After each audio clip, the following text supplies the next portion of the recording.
तो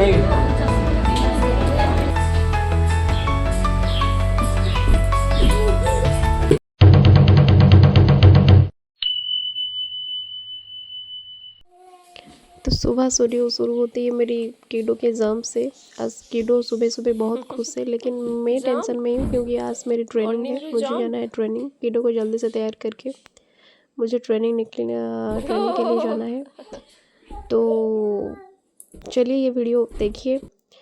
तो उसके बाद मैं पहुँच गई ट्रेनिंग में। ट्रेनिंग मेरी हो रही थी DHS में, और यहाँ पे बहुत सारी ये टी ब्रेक के टाइम में मैंने ये वीडियो खींची थी। देखिए ये बैग मैंने मीशो से मंगवाई थी, और जब से मैं मंगाई हूँ ना, ये बैग मेरी फेवरेट हो चुकी है। कहीं भी अगर मैं जाती हूँ ना, तो मेरी ये बैग लेकर जाती हूँ, क्योंकि मुझे ये बैग बहुत ही सस्ती में मिली थी। लेकिन ये बैग मुझे बहुत अच्छा लगता है। इसके स्पेस भी बहुत ज़्यादा है, और देखने के लिए भी बहुत एस्थेटिक लगता है। मुझे बहुत ही अच्छा लगता है। अगर आप भी खरीदना चाहते हो तो खरीद सकते हो।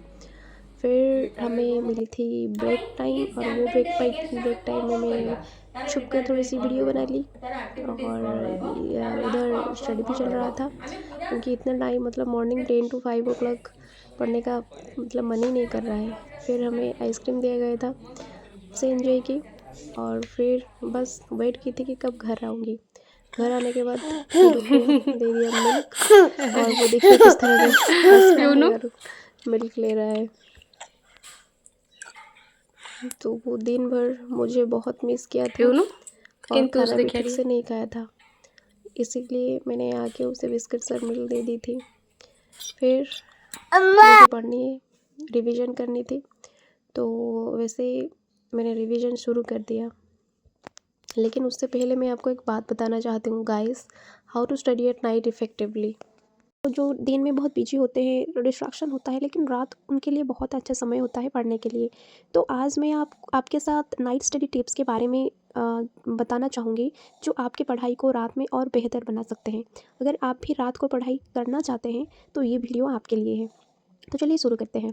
सबसे पहले टिप है अपने लिए एक फिक्स टाइम सेट करना। रात को पढ़ाई करने के लिए एक स्पेसिफिक टाइम चूज़ करो, जिसमें आपका माइंड फ्रेश हो और डिस्ट्रैक्शन कम हो। अगर आप हर दिन एक स्पेसिफिक टाइम पे पढ़ाई करते हो, तो आपका बॉडी और माइंड उस टाइम के लिए रेडी रहते हैं। दूसरा टिप्स है कि आप डिस्ट्रैक्शन को दूर करना। अपना फ़ोन साइलेंट पे डाल दो, सोशल मीडिया को बंद कर दो, और अपने स्टडी स्पेस को क्लटर फ्री रखो। अगर आप अपने एनवायरनमेंट को डिस्ट्रैक्शन फ्री बनाएंगे तो आप काफ़ी ज़्यादा फोकस कर पाएंगे। फिर रात में पढ़ाई करते वक्त अपने बॉडी को हाइड्रेट रखना ज़रूरी होता है। थोड़ा थोड़ा पानी पीते रहिए, और हाँ, पढ़ाई के बीच में ना छोटे छोटे ब्रेक्स भी लेना चाहिए। हर 45 to 50 मिनट के बाद 5 to 10 मिनट का ब्रेक लें। ये आपको रिफ्रेश करने में मदद करेगा। जब आप रात को पढ़ाई करते हैं तो अच्छी रोशनी का ज़रूरत होती है। डिम फुल लाइट से आपकी आंखों पर स्ट्रेस पड़ता है, और पढ़ाई में कंसंट्रेशन कम हो जाता है। इसलिए अपने स्टडी एरिया को अच्छी रोशनी से रोशन करिए। वार्म लाइट और येलो लाइट सबसे बेहतर होता है। अब बात करते हैं एक स्टडी प्लान की। रात को पढ़ाई करने से पहले एक प्लान बना लो। ये प्लान आपको गाइड करेगा, और आपको पता रहेगा कि आपको किस टॉपिक पे फोकस करना है। एक अच्छा स्टडी प्लान आपकी पढ़ाई को इफेक्टिव बना सकता है।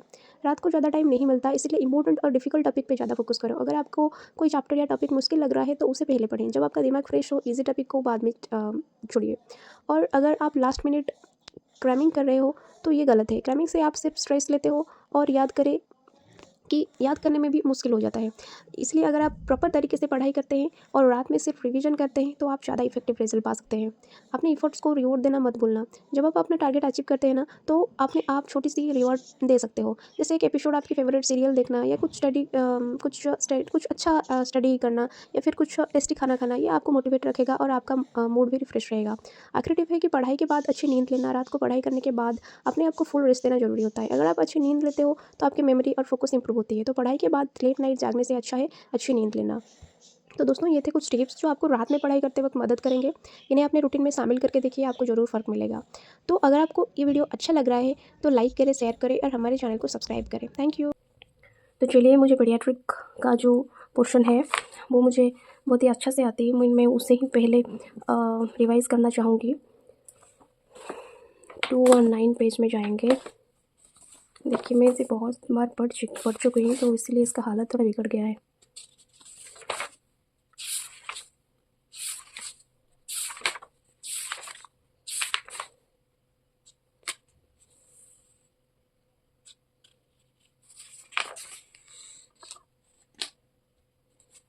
PR यादव से ना आप पहले अगर जब पढ़ाई स्टार्ट करते हो तो PR यादव को रेफ़र कर सकते हो, क्योंकि इसमें आप बहुत ही अच्छे से छोटे-छोटे बहुत इंपॉर्टेंट पॉइंट नोट्स मिल जाएगा आपको, और उसके बाद अब कई NCLEX वगैरह को रेफ़र करने में आपको आसान होगा। तो मैं नोट्स आपको दिखाऊँगी अनदर वीडियो में, और वो अगर अच्छा लगे तो आप मुझे माँग सकते हो मेल में, आप मुझे ले सकते हैं मेरे से।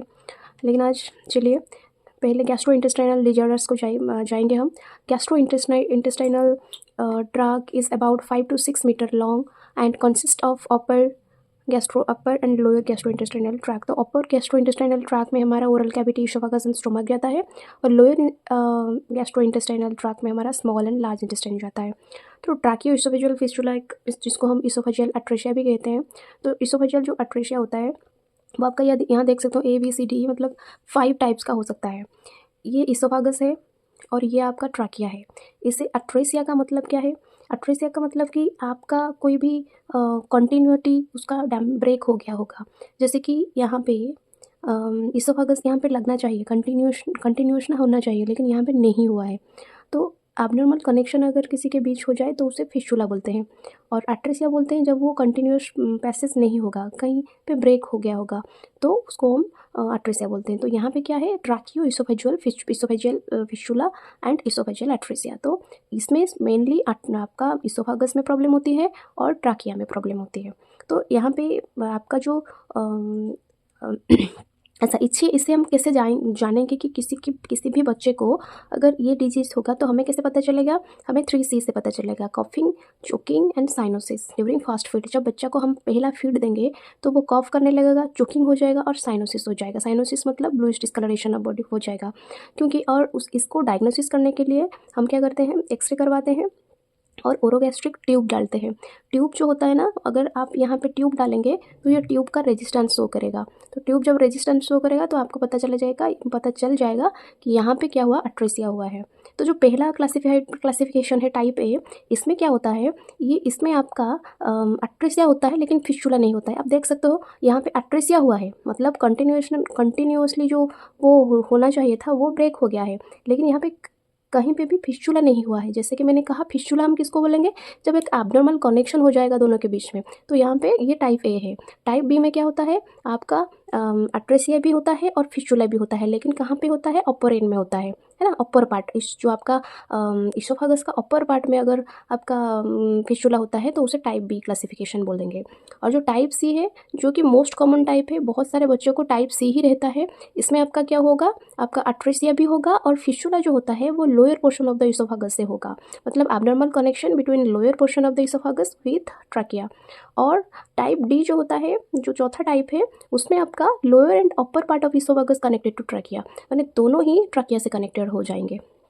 और जो पांचवा है वो एच टाइप उससे बोलते हैं, क्योंकि शेप आपको एच जैसे दिखेगा, जिसमें इसोफेजियल अट्रेसिया नहीं होगा, लेकिन इसोफागस और ट्रैकिया एच शेप में अटैच होंगे। तो ये 5 तरह की इसोफेजियल अट्रेसिया है। आपको इसमें क्वेश्चन आ सकता है कि which is the most common type of oesophageal अट्रेसिया, तो आप बोल सकते हो टाइप सी, जहाँ पे आपका lower portion of the oesophagus से एब्नॉर्मल कनेक्शन आपका ट्रैकिया होता है। और इसका मेन जो सिम्टम वो आता है जिसमें हम 3C बोलते हैं। ये क्वेश्चन आता है 3C क्या है? कॉफिंग, चोकिंग और साइनोसिस फास्ट फीड में। और इसका डायग्नोसिस आता है, कैसे हम डायग्नोसिस कर सकते हैं? एक्सरे कर सकते हैं। और मैनेजमेंट में आप क्या कर सकते हो? मैनेजमेंट में आपका as soon as possible tracheoesophageal visual diagnose, stop attempt to feed. तो जब भी आपका डायग्नोसिस हो जाए तब आप फीड देना बंद कर देंगे। और डिहाइड्रेशन के लिए आप हमेशा देखोगे और IV फ्लूइड दोगे। ओके, तो ये आपका short and crisp revision of your tracheoesophageal fistula and atresia. तो मेनली ये जो डिजीज़ होता है इसमें किस को होता है? जिसका बर्थ वेट कम होगा, 2500 से कम होगा, सिंगल अम्बिलिकल आर्टरी जिसका उनको होता है, प्रीमेच्योर इन्फेंट को होता है, जो 37 वीक से पहले जन्म हो जाते हैं उसको होता है, और जो मदर पॉलीहाइड्रोमिनस होगा, amniotic fluid more than 200 ml होगा, तो उनको भी ये होता है। इसका जो सर्जिकल मैनेजमेंट है वो होता है आपका एनास्टोमोसिस किया जाता है। मतलब एनास्टोमोसिस का मतलब कि जहाँ भी आपका प्रॉब्लम होगा उसे लाइगेट किया जाता है और एनास्टोमोसिस किया जाता है। और गैस्ट्रोस्टोमी फीडिंग दिया जाता है, बस। उसके बाद है पाइलोरिसिस। पाइलोरिक स्टेनोसिस का मतलब क्या है? इसका नेम में ही आपका डेफिनेशन है।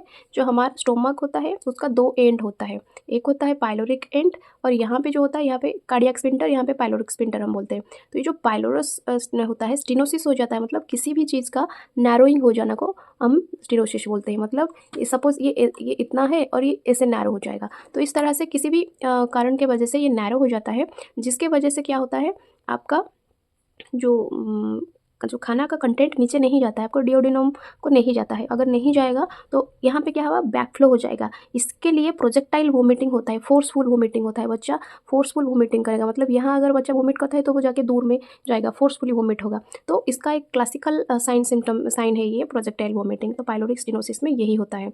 ये आपका अगर हम डेफिनेशन कहेंगे तो narrowing and obstruction of lower portion of stomach due to hypertrophy of pyloric circular muscles of stomach. यहाँ पे जो पाइलोरिक सर्कुलर मसल होता है इसका हाइपरट्रोफी हो जाता है। हाइपरट्रोफी का मतलब इंक्रीज इन सेल साइज, तो सेल में साइज का इंक्रीज हो जाएगा तो वो नैरो हो जाएगा। तो ये एक ऐसे न्यूनेटल इंट्रा अब्डोमिनल कंडीशन है जिसको सर्जरी की ज़रूरत होगा। और ये अगर हम देखेंगे तो ये ज़्यादा से ज़्यादा बॉयज़ को होता है मोर देन गर्ल्स। तो symptoms start to seen after 3 week of birth के जब बच्चा पैदा होता है 3 वीक के बाद ही सिम्टम अराइज हो जाता है। और इसका जो इंक्रीज़ हो जाता है इसका साइन सिम्टम 1 to 3 वीक्स से स्टार्ट वोमिट हो जाता है। देन साइन, अब अगर हम क्लिनिकल मैनिफेस्टेशन के बारे में देखेंगे, साइन एंड सिम्टम क्या है, तो symptoms usually start to appear between 2 to 4 week of age. और वोमिटिंग होता है, जैसे मैंने कहा कि forceful and projectile vomiting is the key clinical manifestation of this disease. तो कहीं पे भी अगर आपका जो हमारा जो क्वेश्चन आता है ऐसे आता है, आपको 4 ऑप्शन दिया जाएगा जिसमें कहा जाएगा कि पाइलोरिक स्टेनोसिस का कौन सा क्लिनिकल फीचर है, तो इसमें यही ऑप्शन आता है प्रोजेक्टाइल वोमिटिंग। तो आपको ये याद रखना चाहिए, जो कि वोमिटिंग जो होगा वो गैस्ट्रिक कंटेंट होगा, mucus and blood, but not content bile.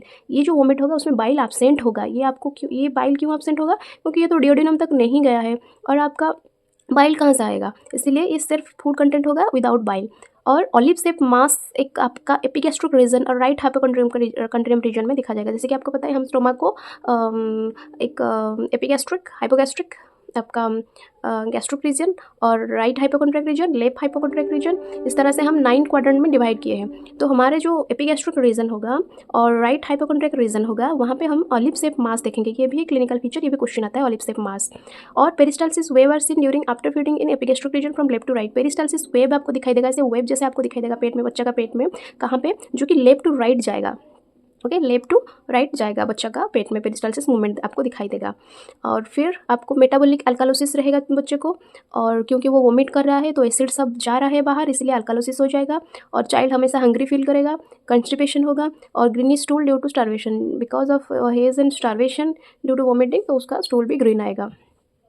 इसको डायग्नोसिस करने के लिए हमें एक्सरे करनी होगी और वो भी वेरियम मेल देके एक्सरे करनी होगी।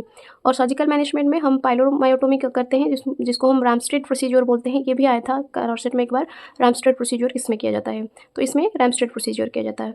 और सर्जरी 24 आवर के डायग्नोसिस होने के 24 आवर विद इन ही किया जाता है। तो ये था आपका पाइलोरिक स्टेनोसिस।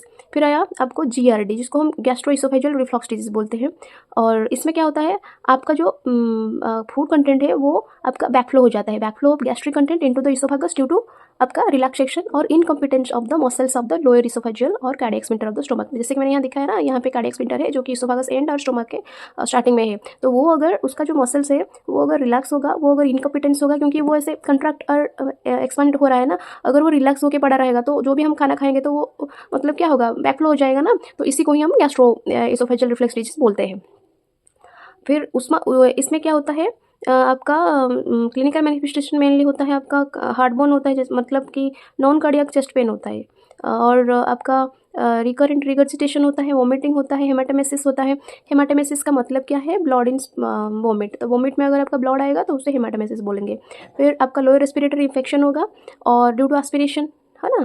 फिर poor weight gain and anaemia due to blood loss. तो ब्लड लॉस भी होगा तो वेट गेन भी होगा, एनीमिया भी होगा, ये जाहिर सी बात है। और आपका इसमें जो ट्रीटमेंट होगा वो keep the child semi upright position, क्योंकि ऑपराइट पोजीशन अगर नहीं देंगे तो जो बैक फ्लो होगा वो कैसे कम होगा। तो हम हमेशा बेबी के हेड को एलिवेट करके रखेंगे और जो भी बच्चा होगा उसमें बर्पिंग करने के लिए प्रेरित करेंगे। और फिर जो इन्फेंट फार्मूला होगा उसको हम थिक एंड फार्मूला देंगे। और जो फैटी फूड होगा, चॉकलेट होगा, फ्रूट जूस होगा, साइट्रस फूड, स्पाइसी फूड, ये सब अवॉइड करने के लिए बोलेंगे। और advice to avoid vigorous play after feeding and avoid feeding just before bed time से पहले ही आपको अवॉइड करनी होगी खाना, और विगरस प्ले करने के लिए खाने के बाद भी हम मना करेंगे क्योंकि रिगर्जिटेशन हो जाएगा।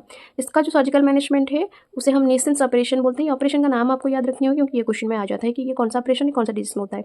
तो जिसको हम फंडोप्लिकेशन बोलते हैं। इसमें क्या होता है, इसमें आपका basically creating a barrier to intrathoracic gastric displacement होता है।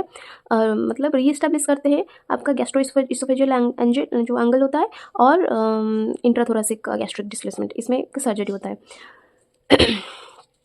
फिर आता है आपका कैंडिडियासिस। कैंडिडियासिस आपको सबको पता है, बेबी के माउथ में होता है जिसको हम कैंडिडा अल्बिकेंस बोलते हैं। फंगल इन्फेक्शन होता है ओरल कैविटी एंड टंग में। इसका जो क्लिनिकल मैनिफेस्टेशन है वो आपका वाइट प्लेक हो जाता है, मिल्की कर्ड लाइक लेशंस हो जाता है बेबी के टंग में, और जो कि अगर रहेगा आप उसे ध्यान नहीं दोगे तो बाद में ब्लीडिंग होना शुरू हो जाएगा। इसका मैनेजमेंट कुछ नहीं, बस आपको एंटीफंगल ड्रग्स यूज़ करना है, 1% एक्वियस इंटेन बायोलेट यूज़ करना है। फिर आता है हुस्प्रंग डिजीज़। हुस्प्रंग डिजीज़ क्या होता है, आपका नाम एक आगंग्लियोनिक रीजन बन जाता है जिसको मेगा कोलोन बोलते हैं। इसमें होता है ना, एक ऑर्बस प्लेसेस होता है जो कि हमारे जो रेक्टोसिग्मोइड एरिया होता है वहाँ पे होते हैं। उसमें एगंग्लियन हो जाता है, उसमें गैंग्लियन नहीं रहते हैं, और इसके वजह से क्या होता है, एब्डोमिनल डिस्टेंशन हो जाएगा, वोमिट होगा, जो भी स्टूल होगा वो फाउल स्मेलिंग होगा और रिबन लाइक स्टूल होगा आपका। इसका जो हिस्प्रोन डिजीज में मेनली आता है कि कौन सा प्लेक्सस, ऑर्बस प्लेक्सस, और कौन सा एरिया आपका रेक्टोसिग्मोइड एरिया, और आता है कि आपका स्टूल कैसा दिखता है तो वो रिबन लाइक स्टूल होता है। ये एक मतलब क्वेश्चन ज़्यादातर पूछा जाता है ये टॉपिक से। और अगर इस तरह से होगा तो जो बेबी होगा वो वेट गेन नहीं करेगा, ग्रोथ डिलेड होगा, और एलेमिया भी होगा और कॉन्स्टिपेशन भी होगा। इसका डायग्नोसिस हम कैसे कर सकते हैं, प्लेन एब्डोमिनल एक्सरे कर सकते हैं जो कि abdominal gaseous distension of bowel को दिखा देगा, और बैरियम कंट्रास्ट एनिमा भी दे सकते हैं, और रेक्टल बायोप्सी भी कर सकते हैं to show absence of ganglionic nerve cell, है ना। फिर हम मेडिकल मैनेजमेंट में low residue diet like low fibre, high calorie and high protein diet देंगे, daily rectal irrigation with normal saline and promote elimination and avoid obstruction. और surgical management में हम NPO कर रखेंगे, मतलब nil per oral, never take rectal temperature, abdominal girth को check करेंगे, और रेस्पिरेटरी डिस्ट्रेस को भी हम ध्यान देंगे। और इसमें जो सर्जरी होता है, ये सर्जरी से क्वेश्चन आया था, इस बार ही आया था नर्सेस 7 में। डुआमेल प्रोसीजर किसमें होता है, स्वेंसन प्रोसीजर और सोवेस ऑपरेशन। ये 3 ऑपरेशन का नाम ही याद रखना, क्या होता है ये आपको ये कभी नहीं पूछेगा, लेकिन डुआमेल प्रोसीजर किसमें होता है, हुस्प्रंग डिजीज में होता है, ये याद रखना। स्वेंसन प्रोसीजर और सोवेस ऑपरेशन ये सब किसमें होता है, हुस्प्रंग डिजीज में होता है, यही क्वेश्चन आता है। फिर पोस्ट ऑपरेटिव नर्सिंग मैनेजमेंट में avoid taking rectal temperature, observe redness, swelling, drainage at surgical site, जहाँ पे भी सर्जरी होगा वहाँ पे ये सब देखना। हर कोई सर्जरी में हमको ये मैंडेटरी होता है। स्टोमा को हमेशा ऑब्जर्व करना, और आपका एनपीओ जब तक बाउल साउंड नहीं आया है इनको रखना है। और फिर आपका सेलियाक डिजीज़ देखेंगे। सेलियाक डिजीज़ क्या होता है, जो कि ग्लूटेन सेंसिटिव होते हैं, जिस चीज़ों में ग्लूटेन होता है उसमें उसका एलर्जी हो जाता है, तो इसमें सेलियाक डिजीज़ बोलते हैं। It is a condition in which affected child has the immunological intolerance, मतलब inability to digest to gluten protein। जो ग्लूटेन एक प्रोटीन है इसमें वो डाइजेस्ट नहीं कर सकता है। तो gluten protein is present in wheat, barley and oats and rice, मतलब ब्रो डाइट। तो ब्रो डाइट उन्हें नहीं देना है ना। बी फॉर आपका बार्ले, आर फॉर आपका bro, BROW, O for W for wheat, और O फॉर ओट्स, और R for rice. Then glutamine start to accumulate into body which destroy intestinal villi, so disturb absorption process। तो जो gluten होता है वो आपका accumulate हो जाएगा बॉडी में, जहाँ पे भी वो, क्योंकि उसका तो डाइजेशन नहीं हो पाएगा, तो वो जो हमारे जो विलाई होते हैं इंटेस्टाइन में उसे ख़राब कर देते हैं, इसीलिए हमारा एब्जॉर्प्शन प्रोसेस में माल एब्जॉर्प्शन हो जाता है। बेबी का वेट लॉस होगा, एब्डोमिनल डिस्टेंशन होगा, ब्लोटिंग होगा, डायरिया होगा, स्टीटोरिया होगा। स्टीटोरिया मतलब आपका स्टूल में फैट आना। तो ये था सेलियाक डिजीज़। सेलियाक डिजीज़ का मैनेजमेंट हम मतलब इतना सारा सेलियाक डिजीज़, बस कौन सा डाइट नहीं देना चाहिए, ब्रो डाइट, ये याद रखना। और आपका मैनेजमेंट में क्या क्या खाना देना है ये भी याद रखना। जैसे कि आपका advice to eat gluten free diet like corn, rice, millet, ये दे सकते हैं, और advice to avoid gluten rich diet like wheat, barley, oats and rye. Okay, then minerals and vitamin का सप्लीमेंट भी आप दे सकते हो। फिर एनोरेक्टल मालफॉर्मेशन, जिसको हम ARM बोलते हैं। एनोरेक्टल मालफॉर्मेशन मतलब क्या है, abnormality in the formation of lower end of elementary tract. जो एलिमेंटरी ट्रैक्ट है, जो अनस और रेक्टल एरिया है, वो अबनॉर्मलिटी हो जाएगा, उसका फॉर्मेशन ही अच्छे से नहीं होगा। तो इसका टाइप्स क्या है, स्टेनोसिस ऑफ एनस, एनस का स्टेनोसिस हो जाना मतलब रास्ता जो है वो छोटा हो जाना, एनोपेरिनियल फिस्टुला हो जाना मतलब पेरिनियम और एनस में एक एब्नॉर्मल कनेक्शन हो जाना, और एनोवेस्टिबुलर फिस्टुला इन फीमेल बेबी में क्या हो जाता है, जो वेस्टिबुल होता है और एनस होता है वो ओपन हो जाता है, मतलब opening between rectum and bladder in male and female, है ना। ब्लैडर और रेक्टम में अगर क्या होगा, कनेक्शन हो जाएगा एब्नॉर्मल कनेक्शन, तो जो स्टूल होगा वो आपका ब्लैडर के थ्रू आएगा, आपका यूरिन में आएगा, और यूरिन जो होगा वो रेक्टम के थ्रू आएगा, तो वो एब्नॉर्मल कनेक्शन हो जाएगा। तो यही होता है एनोरेक्टल मालफॉर्मेशन। इसमें से इतने ज़्यादा क्वेश्चन नहीं आता है बस। हाँ, इंटरसेप्शन में आता है। इंटरसेप्शन क्या होता है, टेलीस्कोपिंग ऑफ इंटेस्टाइन, जिसमें क्या होता है, the slipping of an part of an intestine into another part just below it, मतलब क्या होता है, ऐसे एक पार्ट से अनदर पार्ट घुस जाता है, तो ये इन्वेजिनेट हो जाता है, one portion of the bowel insert into another portion of bowel like telescope, तो इसीलिए हम टेलीस्कोपिक ऑफ इंटेस्टाइन बोलते हैं, इंटरसेप्शन बोलते हैं। तो ये भी एक इंपॉर्टेंट है जिसमें क्वेश्चन आता है। इसका टाइप से इलियोसिकल मतलब ileum invaginate into caecum then into ascending colon, तो ये मोस्ट कॉमन टाइप होता है। और एक इलियो कॉलिक होता है, इलियम किस में घुस जाता है, कॉलिक में घुस जाता है। और एक आपका कोलोकॉलिक होता है, कॉलोन से ही घुस जाता है। इस तरह से आपका हो जाता है इंटरसेप्शन में, देखिए इस तरह से, है ना। सॉरी। तो इसमें जो क्लिनिकल मैनिफेस्टेशन है वो बाइल स्टेन फीकल एमेसिस आएगा, और करंट जेली लाइक स्टूल, जैसे कि आप हुस्प्रंग डिजीज में पढ़े थे रिबन लाइक स्टूल, यहाँ पे भी आपको एक फीचर याद रखनी होगी, जेली लाइक स्टूल। गाइस आज के लिए इतना ही, और बाकी का रिवीजन मैं कल करूँगी, और तब तक के लिए थैंक्स फॉर वॉचिंग।